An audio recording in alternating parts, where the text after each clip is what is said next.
جو کور head quarters کے visit کے بعد وہ جو پاکستانی آپ کا میرا بھائی بیٹا جو بندوق لے کر سرحدوں پر کھڑا تھا اور جی ایچ کے اوپر حملہ ہو رہا تھا، وہ سرحدوں پر کھڑے تھے تو جناح ہاؤس پر حملہ ہو رہا تھا، وہ ادھر کھڑے تھے بڑی تو تکلیف کی بات ہوتی ہے. کرنل شیر خان کا مجسمہ اور پھر ایم عالم کا طیارہ، یہی تو چیزیں ہیں جن پر ہم فخر کرتے ہیں. باقی بات کی جا سکتی ہے، اداروں پر بات کی جا اس سکتی پر آج تک اس حد تک ایکسٹریمزم پر تو گئی نہیں، اور لیکن یہ تو بالکل پلاننگ کے ساتھ سارا واقعہ ہے. ہوا. میں عرض کرنا چاہتا ہوں جی بالکل رانا ثناءاللہ نے بھی اس پر ایک اہم پریس کانفرنس کی رانا صاحب، اس میں انہوں نے کہا کہ کال ٹریس ہوئی ہے کہ مزید پی ٹی آئی جو ہے وہ سازشیں کر رہے ہیں. میں سمجھتا ہوں کہ جو 2 دن رات کو ہوئی ہے پریس کانفرنس ہنگامی طور پر، کیونکہ رانا صاحب وہ پریس کانفرنس نیکسٹ ڈے کرنا چاہ رہے تھے، لیکن انہوں نے مطلب اسی طرح روٹین میں لیا جیسے کالے ہوتی، لیکن وہ سیریس تھی اور کوئی مس ہیپ ہونے کا اندیشہ تھا، بلکہ خطرہ تھا کہ وہ کسی وقت بھی ہو سکتا ہے. تو میں سمجھتا ہوں کہ ہمیں آپس میں ایسے الجھاؤ پیدا کر کے عوام کو الجھانا نہیں چاہیے. ٹھیک ہے، گورنمنٹ کا اپنا کام ہے، اپوزیشن کا اپنا کام ہے. 14 اگست کو گورنمنٹ ختم ہو جانی ہے، اکتوبر میں الیکشن اور وہ کون سی دور ہے؟ نہیں، میں سمجھتا ہوں الیکشن کمپین کا آغاز ہے جی. آخری 6 منتھ جو ہوتے ہیں وہ الیکشن کے ہوتے ہیں، بلکہ آخری سال بھی جو ہے وہ الیکشن کا ہوتا ہے. اس لیے میں کہتا ہوں کہ جنرل آصف منیر صاحب کا بھی میں شکریہ ادا کرتا ہوں کہ جنہوں نے اپنا پازیٹیو رول کو مزید آگے نکھارا ہے، اور پرائم منسٹر صاحب کا بھی. لیکن اب ہمیں عوام کے کی جو ان کی جو توقعات ہیں ہم سے، اس کو بھی ہم نے دیکھنا ہے کہ 9 جون کے بجٹ میں ہم کس حد تک بالکل ٹھیک کہہ رہے ہیں. 9 جون کے میں بھی دیکھنا ہے، آگے بجٹ بھی آ رہا ہے. جاوید فاروقی صاحب، آپ سینئر جرنلسٹ بھی ہیں سر، موجودہ صورتحال میں اگر دیکھا جائے تو ایک افراتفری کی ایک سچویشن جب سے پی ڈی ایم کی گورنمنٹ آئی تھی، کوشش کی گئی کبھی احتجاج دھرنا، اور اب تو واقعی کچھ عرصہ ہی رہ گیا. عمران خان نے پنجاب اور کے پی کے میں اپنی خود حکومت ختم کی تھی، بالکل یہ بھی بات درست ہے. وہ صرف یہ چاہتے تھے کہ ان کی مرضی کے مطابق جو ہے وہ الیکشن ہو جائے. کیا کہیں گے اس موجودہ صورتحال پر؟ دیکھیں، آپ نے پرائم منسٹر صاحب کی جو تقریر کا حوالہ دیا ہے، ان کی سٹیٹمنٹ، اس میں مجھے تو جب پرائم منسٹر اس ساری صورتحال پر بات کرتے ہیں اور مجھے بڑا ان پہ جو ہے نا ایک ترس آتا ہے کہ ایک بندہ ہے جسے آپ نے وہ ایک اتنا مشکل سوال اسے حل کرنے کے لیے دے دیا ہے اور اتنی مشکلات کے اندر دھکیل دیا ہے، اور یہ ان کی ہمت ہے کہ جس وہ سٹیمنے کا مظاہرہ کر رہے ہیں اور ان ساری چیزوں کو ان سے نبٹ رہے ہیں. خان صاحب کی انہوں نے جو بات کی ہے، دیکھیں دونوں حوالوں سے خان صاحب نے کوئی کسر نہیں چھوڑی. ایک ہوتا ہے سیاسی حوالے سے، ایک ہوتا ہے اکانومی کے حوالے سے. عمران خان صاحب کی پولیٹکس بیس کرتی ہے بحران کے اوپر، کہ بحران پیدا کیا جائے، وہ سیاست میں بحران ہو یا اکانومی کے اندر بحران ہو.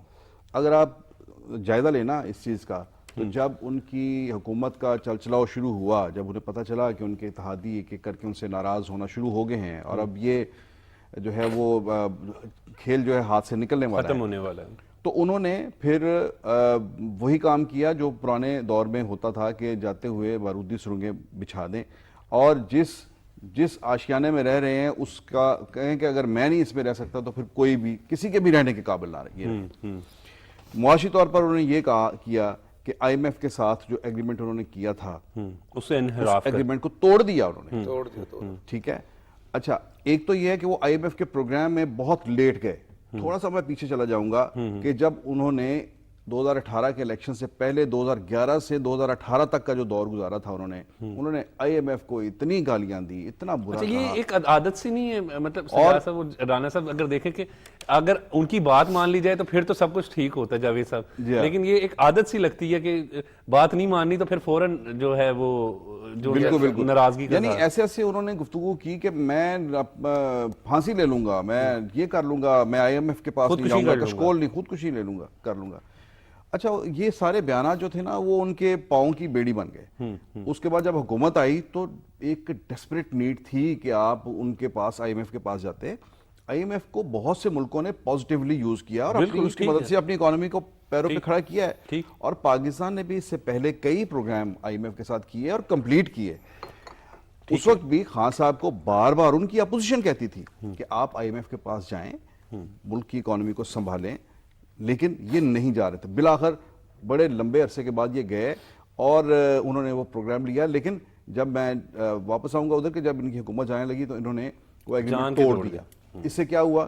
اس سے یہ ہوا کہ آپ کا ملک ایک اقتصادی بحران میں جو ہے وہ چلا گیا, بدترین اقتصادی بحران. اور یہ آج کل جو مہنگائی ہے, یہ جو کچھ ہے, یہ اس کی بنیاد وہی ہے جو آپ نے اس وقت وائلیشن کی IMF کے ساتھ.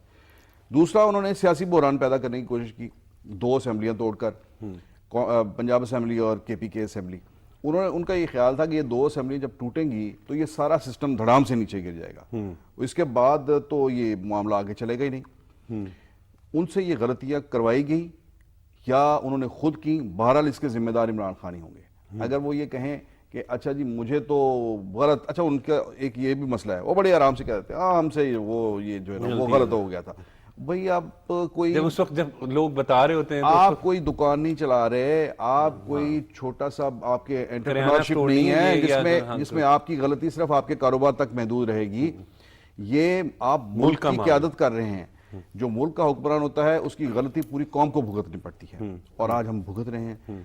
انہوں نے 2 اسمبلیاں جب ڈیزالو کی تو ان کا خیال تھا کہ اب یہ ایک قدم آگے نہیں چل سکیں گے, لیکن جیسے رحان صاحب نے کہا کہ آرمی چیف کا اس کے اندر ایک بہت اچھا ایک پازیٹیو رول رہا کہ ملک کے اندر سیاسی استحکام کو برقرار رکھنے کے لیے انہوں نے پورا کندھا لگایا سیاسی حکومت کے ساتھ. اور یہ جو ایک کوشش تھی سیاسی بحران پیدا کرنے کی, اس کو انہوں نے ناکام بنایا. اور پھر موجودہ حکومت نے انہوں نے بھی سسٹم کو معاملے کو چلایا, اور اس میں جو ہے یہ بالکل ان کا یہ جواز جو تھا, جو لاجک تھی, بالکل ٹھیک تھی کہ اگر اتنا پہلے 6 ماہ پہلے اگر آپ 2 بڑے صوبوں کی اگر آپ الیکشن کروا دیتے ہیں تو اس سے تو اتنا بڑا ایک کرائسس پیدا ہوگا کہ آپ کے ہاں لسانی اور پتہ نہیں کس کس قسم کے جو ہیں وہ اختلافات شروع ہو جاتے ہیں.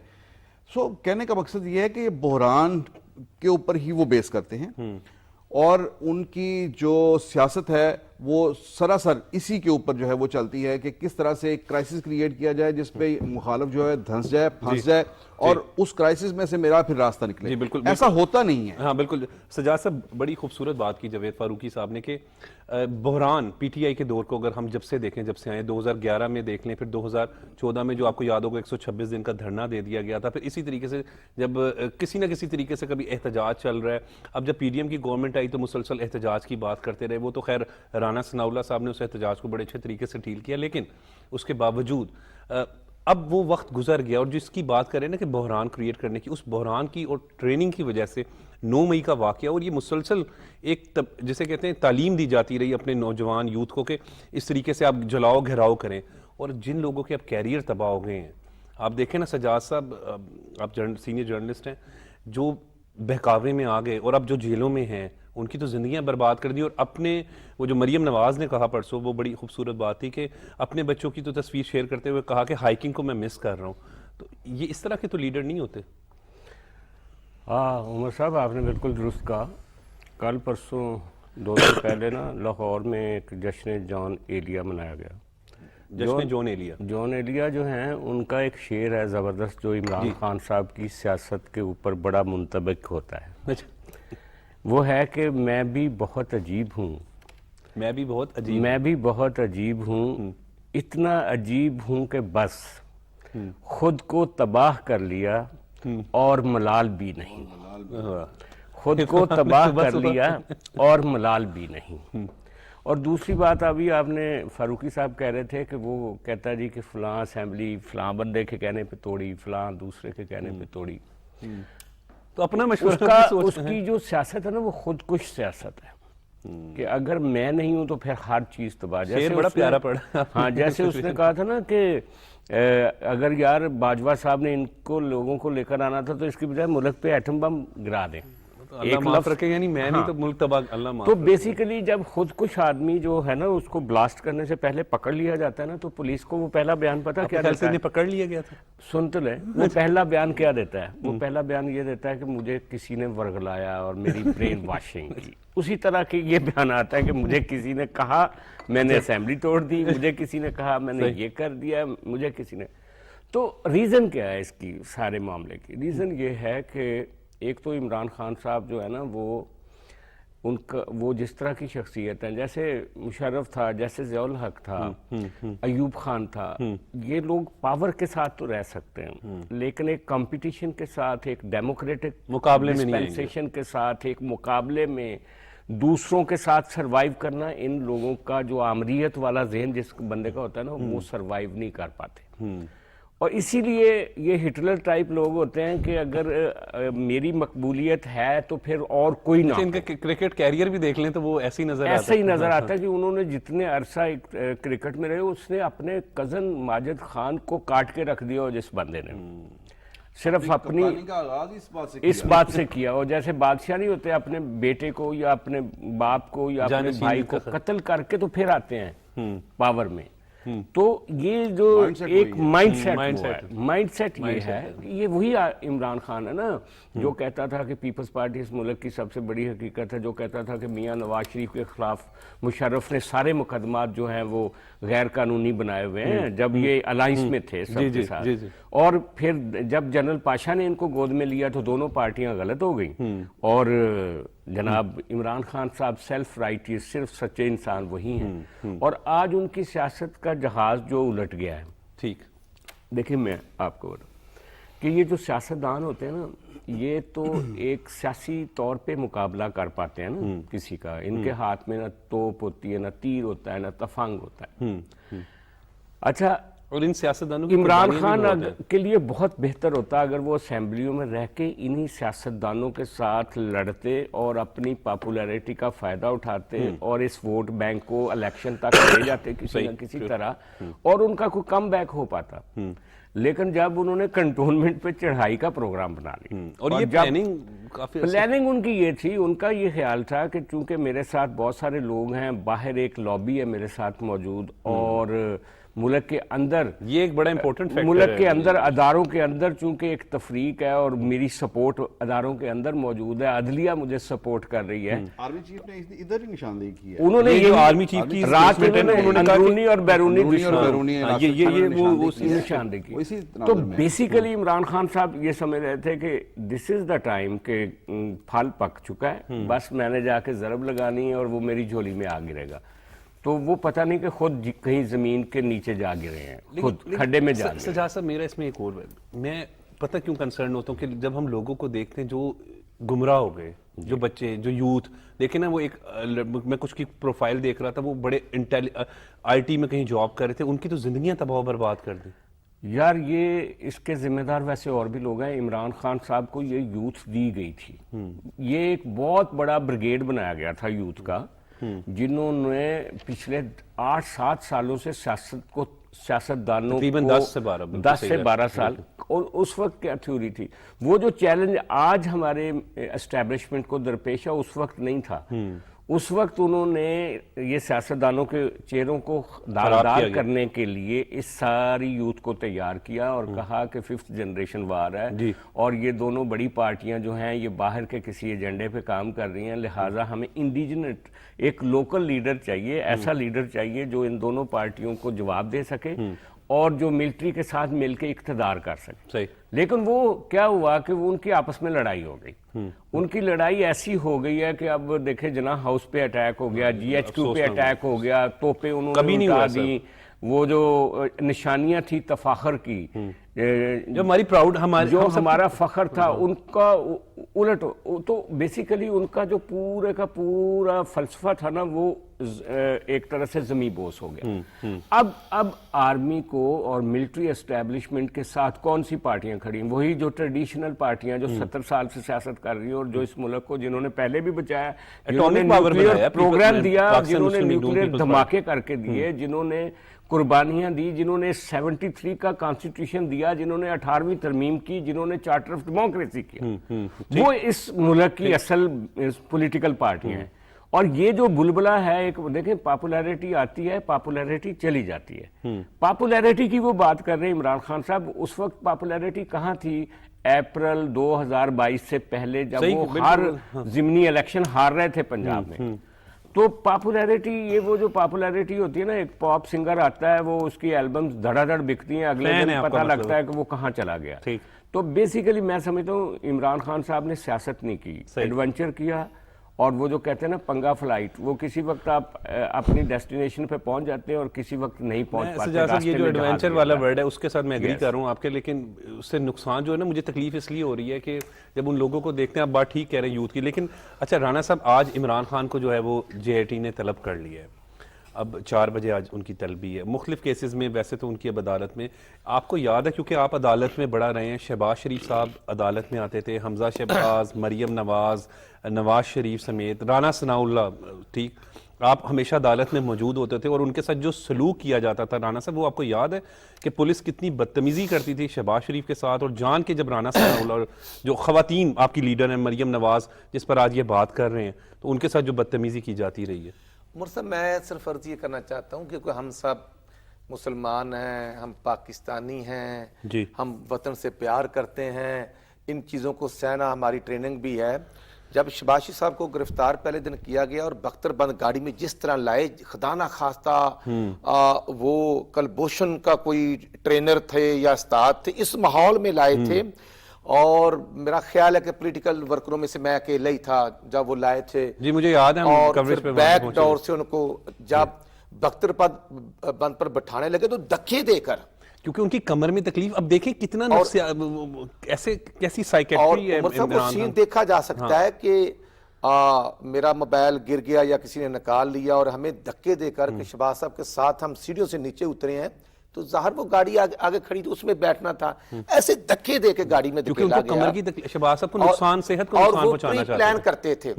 اور پھر گزارا یہ ہے فروخی صاحب، ہم پولیٹیکل لوگ ہوتے ہیں، دہشت گرد نہیں ہوتے. کسی پارٹی کے کارکن کو میں دہشت گرد نہیں سمجھتا، میں سب کو محب وطن سمجھتا ہوں. لیکن جب پیشی ہوتی تھی شہباز شریف کی، میاں نواز شریف کی، مریم بی بی کی، رانا ثناء اللہ یا سعد رفیق یا احسن اقبال، MAO کالج سے لے کر کنٹینر لگے ہوتے تھے اور تقریباً 1.5-2 کلومیٹر کو اس طرح انہوں نے گھیرا ہوتا تھا، خدا نہ خواستہ کچھ چیز آسمان سے آ جانی، ساتھ ساتھ بیریئر لگے ہوتے تھے. اور یہی پولیس جو لاہور میں آج موجود ہے، یہی SP DSP SHO ہمیں جانے نہیں دیتے تھے کہ آپ کو وہاں نہیں جانے دینا، وہ ماحول تھا. اور پھر جب شہباز شریف صاحب رہا ہوتے ہیں تو رانا ثناء اللہ صاحب اندر تھے.